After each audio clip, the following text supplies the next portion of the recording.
ஏயா இந்த மிடில் ஈஸ்ட்லாம் நிம்மதியாக தூங்க விட மாட்டீங்களாயா? திடீர்னு பார்த்தா இஸ்ரேல் ஒரு குண்டை தூக்கி போட்டு சிரியாவினுடைய ஆர்மி ஹெட் குவார்ட்டர்ஸ் நாங்கள் தான் அடித்தோம் அப்படின்னு சொல்கிறீங்க.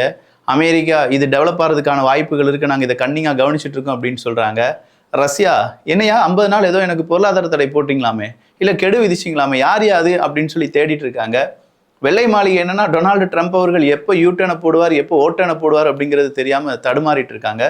இந்த நேரத்தில் ஏமன் நாட்டுக்கு ஒரு கப்பல் போயிட்டு இருக்கு. அந்த கப்பலை திடீர்னு பிடிச்சு விசாரிச்சு பார்க்கும்போது டன் கணக்கில் வெடிபொருட்கள் கிடைச்சிருக்கு. என்ன நடக்குது அப்படிங்கிறதெல்லாம் தெரியணுமா வேணாமா? அப்போ கண்டிப்பாக வியூகம் பார்த்துருக்கணும். அதை தான் இந்த ஒரு பதிவில் பார்க்க போகிறோம். எல்லாத்தையும் பார்த்துடலாமா?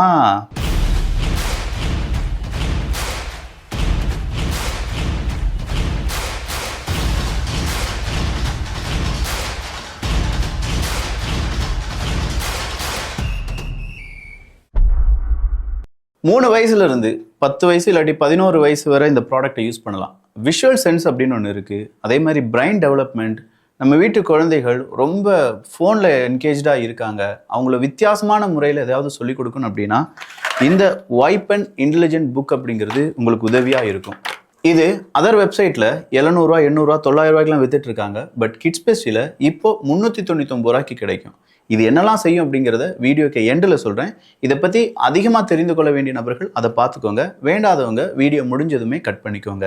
இதுக்கான லிங்க் டெஸ்கிரிப்ஷனில் இருக்குது. ஏமன் நாட்டுக்கு ஒரு கப்பல் போகுதுங்க, ஒரு கண்டெய்னர் ஷிப்பு. பார்க்க ரொம்ப பெருசாக இருக்குது, ஆனால் உள்ளக்க என்னமோ ஸ்மெல் அடிக்குதே.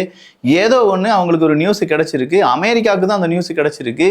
திடீர்னு அந்த கப்பலை வளைத்து எப்பா வா இங்கே வா அப்படின்னு சொல்லி ஒதுக்கி உள்ள என்ன இருக்குன்னு சொல்லி சோதிச்சு பார்த்துருக்காங்க. அப்படி சோதிச்சு பார்க்கும்போது 1 டன் 2 டன் கிடையாது, 750 டன் வெடிப்பொருட்கள், 750 tons of weapons including cruise and air defence missiles அப்படின்னு சொல்லியிருக்காங்க. அது மட்டும் இல்லாமல் ரேடார் சிஸ்டம் இருந்துச்சான், ட்ரோன் பார்ட்ஸ் இருந்துச்சான், அதர் மிலிட்ரி எக்யூப்மெண்ட்ஸ் எல்லாமே இருந்துச்சான். இவ்வளவு எக்யூப்மெண்ட்ஸை வச்சுட்டு இருக்கக்கூடிய ஒரு கப்பலை நாங்கள் சீஸ் பண்ணிட்டோம் அப்படின்னு சொல்லி அமெரிக்கா இன்னைக்கு ஒஃபிஷியலாக அறிவித்திருக்கிறார்கள். ஏமன் நாட்டுக்குன்னு அப்போ ஹூத்திக்கு யாரோ இது அனுப்பியிருக்காங்கல்ல, அப்போ யார் அப்படிங்கிற விசாரணை செய்து இந்த ஷிப்பிங்க்கு பின்னாடி இருக்கக்கூடிய ஒட்டுமொத்தமான கூட்டத்தையும் நாங்கள் பிடித்து விடுவோம் அப்படிங்கிற ஒரு தகவலை அமெரிக்கா கொடுத்திருக்கிறது. பெரும் பரபரப்பை ஏற்படுத்தி இருக்கு. 750 டன் உதவியை ஒரு கப்பலில் நாசுக்கு அனுப்பியிருக்காங்களே, இது எப்படி சாத்தியப்பட்டுச்சு அப்படிங்கிறதான் இப்போ இருக்கக்கூடிய கேள்வி. இந்த கேள்வி இப்படி இருக்கும்போது தான் ரஷ்யாவினுடைய ட்ரோன் அவங்களுடைய ஃபெசிலிட்டி அப்படிங்கிறத சென்ட் பீட்டர்ஸ்பர்க் ரஷ்யாவினுடைய அதிபர் புட்டின் அவர்களுடைய லைஃப் ஹிஸ்ட்ரி நம்ம தமிழ் பொக்கிஷத்தில் படிச்சிருக்கோம். வேற லெவலில் இருக்குங்க புட்டின் அவர்களுடைய லைஃப் ஸ்டோரி. மொசாட் சீரீஸுக்கு பிறகு ராகு பிறகு சிஐஏ சீரீஸ் போட்டோம், சிஐஏ சீரீஸுக்கு பிறகு புட்டின் அவர்களுடைய சீரீஸ் போட்டோம். அந்த புட்டின் அவர்களுடைய சீரீஸில் சென்ட் பீட்டர்ஸ்பர்க் அப்படிங்கிற அந்த இடமும் அதுக்கு பின்னாடி அவருடைய வாழ்க்கையும் அவர் வாழ்ந்த வீடும் அந்த ஸ்டேர் கேஸுக்கு கீழே அவர் சுச்சு போன அந்த பாத்ரூம் அப்படின்னு சொல்கிற எல்லா விஷயங்களை பற்றி நம்ம அதில் பேசியிருப்போம். அதே சென்ட் பீட்டர்ஸ்பர்க்கில் இப்போ என்ன நடக்குது அப்படின்னா அவங்களுடைய ட்ரோன், குறிப்பாக சி ட்ரோன்ஸ் அப்படிங்கிறதை உருவாக்கக்கூடிய ஒரு ஃபெசிலிட்டியை நாங்கள் உருவாக்கிட்டோம். ஒரு ஹைபிரிட் ஃபெசிலிட்டியாக இது இருக்க போகுது அப்படிங்கிற ஒரு தகவலை இன்னைக்கு ரஷ்யா வெளியிட்டிருக்கிறார்கள். என்ன ரஷ்யா நீ இப்படி நாளுக்கு நாள் ஆயுதங்களை ரொம்ப குவிக்கிறாய், ஆயுத உற்பத்தியை அதிகரிக்கிறாய், இங்கே நேட்டோ நாடுகள் எல்லாம் முக்கி முணங்கிட்டு இருக்கும்போது நீ பாட்டுக்கு அடித்து துவம்சம் பண்ணி போயிட்டு இருக்கே, உன்னால் மட்டும் இது எப்படி முடியுது அப்படிங்கிற மாதிரி தான் அமெரிக்க அதிபர் டொனால்டு ட்ரம்ப் அவர்கள் கேட்கிறார். ஏன்னா நேட்டோ நாடுகள் கிட்டத்தட்ட நேட்டோ நாடுகள் விட்டுருங்க, ஐரோப்பிய ஒன்றிய நாடுகள் ஒரு 27 நாடுகள் இருக்குன்னு வச்சுக்கோங்களேன். அத்தனை நாடுகளும் சேர்ந்து உருவாக்கக்கூடிய ஷெல்ஸை விட கூடுதலான ஷெல்ஸை ரஷ்யா மட்டும் தனியாக கெத்தாக தயாரிச்சிட்டு இருக்காங்க. அதை விட கூடுதலான உதவியை வடகொரியா ரஷ்யாவுக்கு செஞ்சுட்டு இருக்கு அப்படிங்கிற தகவல் எல்லாமே இன்னைக்கு மேற்குலக நாடுகளுக்கு சிம்ம சொப்பனமாக மாறிட்டு இருக்கு. இதுக்கு நடுவால ஒரு புதிய மெர்சனரி திட்டத்தை உருவாக்குறாங்களாம் ரஷ்யா. ரஷ்யாவினுடைய புதிய மெர்சனரி திட்டம் அப்படிங்கிறது வேற லெவலில் இருக்க போகுதுன்னு சொல்றாங்க. பட் எப்போதுமே இல்லாத அளவுக்கு இப்போ புதிய மெர்சனரி திட்டம் தேவையா? மெர்சனரிஸ் அப்படிங்கிறவங்க வேற எதுவுமே இல்லை, கூலிக்கு கொலை செய்யக்கூடிய நபர்கள் அப்படிங்கிறது தான். ஆனா என்ன, இந்த இடத்துல அவங்க கொலை செய்வது கிடையாது, ஒரு நாட்டுக்காக போராடக்கூடிய நபர்களாக பார்க்கப்படுவார்கள். அந்த மாதிரி தான் இந்த வேக்னார் குரூப்லாம் இருந்துச்சுல்ல. இப்போ வேக்னார் குரூப்லாம் டிஸ்மேண்டில் பண்ணி ரஷ்யாவினுடைய இராணுவத்துக்குள்ளேயே ஒரு கிளையாக சேர்க்கப்பட்டு விட்டது. பட் இப்போ ரஷ்யாவுக்கு அதே மாதிரியான ஒரு மெர்சனரிஸ், பிரிகோசின்ஸ்லாம் இருந்தார்ல, பிரிகோசின் யாரும் மறந்துருக்க மாட்டீங்கல்ல, எனக்கு மறக்கலை. அந்த பிரிகோசின்லாம் இருந்தபோது வேக்னார் குரூப்லாம் எவ்வளோ அழகாக பேசப்பட்டது அப்படிங்கிறது நமக்கு தெரியும். ஸோ அந்த மாதிரி ஒரு மெர்சனரிஸ் குரூப்பை உருவாக்கி புதிய சட்டத்தை உருவாக்கி அதன் அடிப்படையில் 2-3 மெர்சனரிஸை உருவாக்க ரஷ்யா திட்டமிட்டிருப்பதாக செய்திகள் வெளியாகி இருக்கிறது. ஆல்ரெடி ரஷ்யா ஒரு கால் ஃபார் பண்ணியிருந்தாங்க, 10 லட்சம் இந்தியர்களுக்கு நாங்கள் வேலை வாய்ப்பை கொடுக்க போகிறோம் அப்படின்னு சொல்லி. நாட் ஒன்லி இந்தியா, நேபாளா இருக்கட்டும், இல்லாட்டி ஸ்ரீலங்காவா இருக்கட்டும், இப்படின்னு சொல்ற பல நாடுகளுடைய பிரஜைகள் எங்கள் நாட்டுக்குள்ளே வரலாம், வேலை செய்யலாம், அவங்களுக்கு முழு உரிமையும் நாங்கள் கொடுக்க போகிறோம் அப்படின்னு சொல்லியிருந்தாங்க. கடைசியா ஒரு மாசத்துக்கு முன்னாடி தான் ரஷ்யா அவங்களுடைய சட்டத்திட்டத்தை மாற்றி அமைத்து ரஷ்யாவினுடைய இராணுவத்தில் எந்த ஒரு நபர், அது வெளிநாட்டை சார்ந்தவராலும் சரி உள்நாட்டை சார்ந்தவங்களானாலும் சரி, அவங்களுக்கு எந்த பிரச்சனைனாலும் ரஷ்யா அவங்க பின்னாடி நிற்கும், ரஷ்யாவினுடைய குடிமகன்களாக அவர்கள் அறிவிக்கப்படுவார்கள் அப்படிங்கிற சட்டத்திட்டத்தை எல்லாமே மாற்றி அமைத்திருந்தார்கள். ஸோ மெர்சனரிஸுக்கு புதிய சட்டம், இன்டெலிஜென்ஸு அப்படிங்கிற லெவலில் எல்லா இடத்துலையுமே ரஷ்யாவினுடைய உளவாளிகள் புகுந்து விளையாண்டு கொண்டிருக்கிறார்கள். அதற்கு நடுவில் ஈரான் போன்ற நாடுகளில் ஏற்படக்கூடிய பிரச்சனை ரஷ்யாவுக்கு சாதகமாக மாறுது. ரஷ்யாவினுடைய சாக்குப்போக்கு இல்லாத சரியான அட்டாக்குக்கு நேரங்களையும் காலங்களையும் செமையாக ரஷ்யா என்ன செய்கிறாங்க, குறிச்சு வச்ச மாதிரி அடிச்சிட்டு இருக்காங்க. அங்கே உக்ரைனுக்கு உதவி செய்யக்கூடிய நாடுகள் தடுமாறி கொண்டிருக்கிறார்கள். இதுதான் ரஷ்யாவினுடைய கடைசி திட்டமா, உக்ரைனை பிடிப்பதற்கான கடைசி திட்டமா இது அப்படிங்கிற மாதிரி இருக்கு. ஸோ மெர்சனரிஸ் புதுசாக வரப்போறாங்க, குறிச்சு வச்சுக்கோங்க. இன்னும் ஒரு வாரத்தில் இந்த செய்தி பல ஊடகங்களில் வர்றதுக்கான வாய்ப்புகள் இருக்கு. அது மட்டும் இல்லாமல் போலந்தினுடைய சில பகுதிகள், ஒரு எக்ஸாக்டா பார்டருக்குள்ள ரஷ்யாவினுடைய ட்ரோன் வந்து விழுந்துருச்சு அப்படின்னு சொல்லி போலந்து இன்னைக்கு மறுபடியும் குற்றச்சாட்டை சொல்லியிருக்காங்க.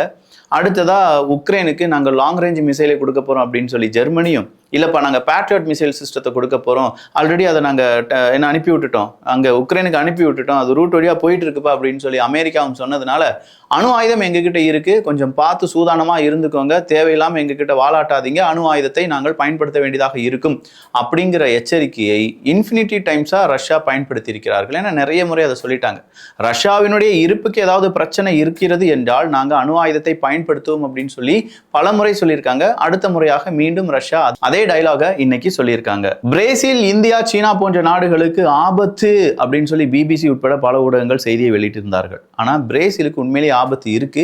ரஷ்யாவினுடைய ஆயில் மற்றும் ஃபெர்டிலைசர் அப்படிங்கிறத பிரேசில் வாங்குறதுனால பிரேசிலுக்கு எதிரான பொருளாதார தடை அமெரிக்கா கொடுப்பதற்கான வாய்ப்புகள் தான் அது.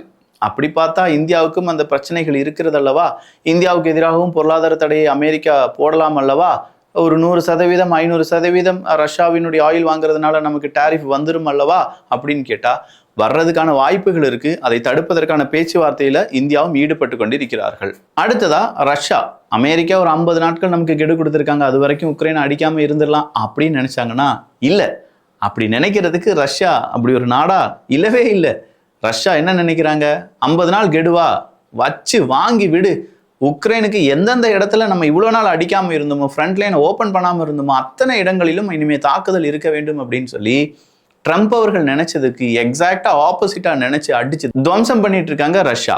இன்னைக்கு கூட ரஷ்யா முக்கியமான இடங்களை என்சர்க்கிள் பண்ண ஆரம்பிச்சுட்டாங்க அப்படிங்கிற தகவலும் வெளியானது. ஸோ என்சர்க்கிள் பண்ணக்கூடிய ஏரியாவை முழுவதுமா அவங்களுடைய கட்டுப்பாட்டுக்குள் கொண்டு வந்துடுறாங்க.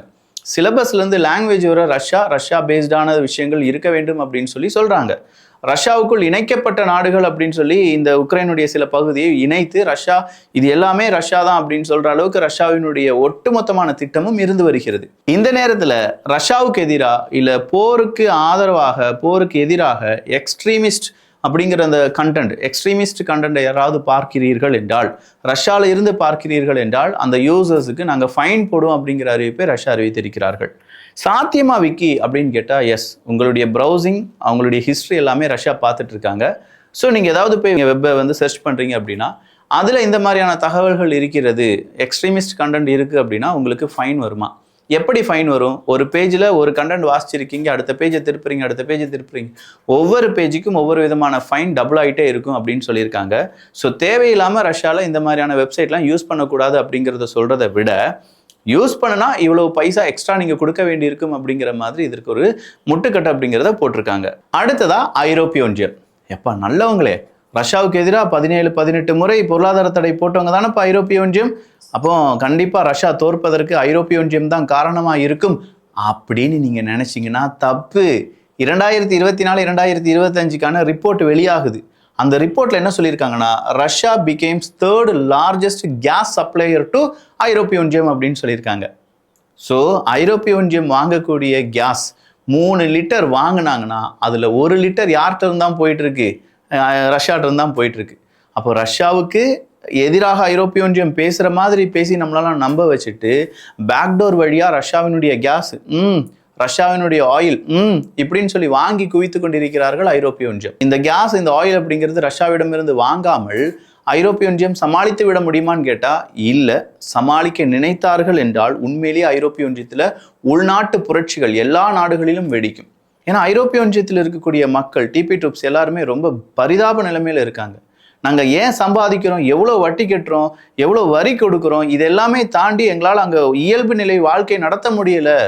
வருஷா வருஷம் உயரக்கூடிய கேஸ் மாசம் உயர்ந்துட்டு இருக்கு அப்படின்னு சொல்ற அளவுக்கு அங்க பல பிரச்சனைகள் இருக்கு. இதற்கு நடுவில் நாங்கள் கேஸ் ரஷ்யாட்டிருந்து வாங்க மாட்டோம், நாங்கள் 0% கேஸ் வாங்குவோம், அது 2027 சாதித்து விடுவோம் அப்படின்னு சொன்னால் பல சோதனைகளை ஐரோப்பிய ஒன்றிய நாடுகள் சந்திக்க வேண்டியதாக இருக்கும். சோதனை ஆகுமா அப்படிங்கிறது தெரியல, பட் சோதனை கண்டிப்பாக பல நாடுகளிலுடைய அரசாங்கத்துக்கு பல சோதனைகளை ஏற்படுத்த வாய்ப்புகள் இருக்கின்றன. நான் முதலே சொன்ன மாதிரி ரஷ்யாவினுடைய மெரைன் ட்ரோன்ஸ் உருவாக்குவதற்கான அந்த ப்ரொடக்ஷன் சென்டர் சென்ட் பீட்டர்ஸ்பர்க்ல உருவாகி இருக்கு அப்படின்னும் செவரல் ப்ராஜெக்ட்ஸ், அதே மாதிரி ஏகப்பட்ட ப்ராஜெக்ட்ஸ் எல்லாமே வெப்பன் பேஸ்டான ப்ராஜெக்ட்ஸ், அதுவும் இப்போ ரஷ்யாவுக்கு என்ன தேவையோ அதை உருவாக்குவதற்கான ஃபேக்டரிஸ் எல்லாத்தையுமே சென்ட் பீட்டர்ஸ்பர்க்ஸ்ல புதுசா உருவாக்க போறாங்க அப்படிங்கிற தகவலும் வெளியாகி இருக்கிறது. ஸோ இப்போ வந்திருக்கக்கூடிய லேட்டஸ்ட் ஹாட்டஸ்ட் நியூஸ் எல்லாத்தையுமே நம்ம பார்த்துருக்கோம். இன்னும் இதே மாதிரி நிறைய செய்திகள் பார்க்க போறோம். அதுக்கெல்லாம் நீங்க செய்ய வேண்டியது என்ன அப்படின்னு கேட்டீங்கன்னா, வியூகம் அப்படிங்கிற நம்ம சேனலை சப்ஸ்கிரைப் பண்ணிக்கோங்க. இந்த வைப்பன் அப்படின்னு சொல்லும்போது ஒரு வயர்லெஸ் கண்ட்ரோல் தான். இதுக்குள்ள 2 AAA பேட்டரி போடணும். 36 டிஃப்ரெண்ட் லேர்னிங் பாயிண்ட்ஸ் அப்படிங்கிறது இருக்கு. ஒரு படத்தை காண்பித்து அந்த படத்துல இருக்கக்கூடிய ஃபுட் ஐட்டத்தை செலக்ட் பண்ணுங்க அப்படின்னு சொன்னேன். இந்த பேனாவை வச்சு அதுல செலக்ட் பண்ணா மட்டும் போதும். You are right. நான் தப்பா ஏதாவது செலக்ட் பண்றேன்னா பாத்துக்கோங்க, அதுல பெரி இல்ல, நாட் தட் ஒன். இப்ப மறுபடியும் சரியானதை நான் செலக்ட் பண்ண போறேன். எரர் வரும்போது ரெட் லைட் எரியும், கரெக்டான ஆன்சரை சூஸ் பண்ணா இதுல ப்ளூ கலர் லைட் எரியும். இப்படி ஒவ்வொரு பேஜும் அவ்வளவு அற்புதமான பல விஷயங்களை உள்ளடக்கியது தான். இப்போ தக்காளியை கொடுத்துட்டு தக்காளி மாதிரியே இருக்கக்கூடிய காய்கறிகள் எது அப்படிங்கிற ஒரு கேள்வி இருக்கு. அதே மாதிரி ஒரு தோலுக்கு டிசைன் கொடுத்துட்டு எந்த விலங்கு அப்படிங்கிறத கண்டுபிடிங்கன்னு சொல்ற மாதிரி இருக்கு. ஒரு விலங்கை கொடுத்துட்டு அந்த விலங்கு உண்ணக்கூடிய ஃபுட் எது அப்படிங்கிறத நம்ம செலக்ட் பண்ண வேண்டிய அந்த ஒரு டாஸ்க் இருக்கு. ஒரு பறவை கொடுத்துட்டு அந்த பறவையினுடைய நெஸ்ட் எப்படி இருக்கும், அதனுடைய வீடு என்ன அப்படிங்கிறத சொல்லிக் கொடுக்கறதுக்கான டாஸ்க் இருக்கு. நிழலை வச்சு, ஷேடோவை வச்சு எந்த விலங்கு அப்படிங்கிறத நம்மளால கண்டுபிடிக்க முடியும். அடுத்ததா சீசனா இருக்கட்டும், பீச்சா இருக்கட்டும், பசிலா இருக்கட்டும், கலரா இருக்கட்டும், ஷேப்பா இருக்கட்டும், இப்படி டிஃப்ரெண்டா கிட்டத்தட்ட 36க்கும் அதிகமான பக்கங்கள் உள்ளடக்கிய இந்த புக் பிளஸ் இந்த வயர்லெஸ் வைப்பன், இது இரண்டும் சேர்த்து 399 வேற லெவல்ல இருக்கும். சீரியஸா சொல்றேன். பிரெயின் டெவலப்மெண்ட்டுக்கு நம்ம வீட்டு குழந்தைகளுக்கு இதை கொடுத்து ஒரு 10 நிமிஷம் அந்த குழந்தைகள் முன்னாடி உட்கார்ந்தீங்கன்னா அவங்க செய்கிற அந்த வேலைகள் அவங்க பிரெயினுக்கு வேற மாதிரியான ஒரு டெவலப்மெண்ட்டை கொடுக்கும். வேணுங்கிறவங்களுக்கான லிங்க் கீழே டெஸ்கிரிப்ஷனில் இருக்கு. நல்லதை பகிர்ந்து நல்ல சமுதாயத்தை உருவாக்குவோம். நன்றி, வணக்கம்.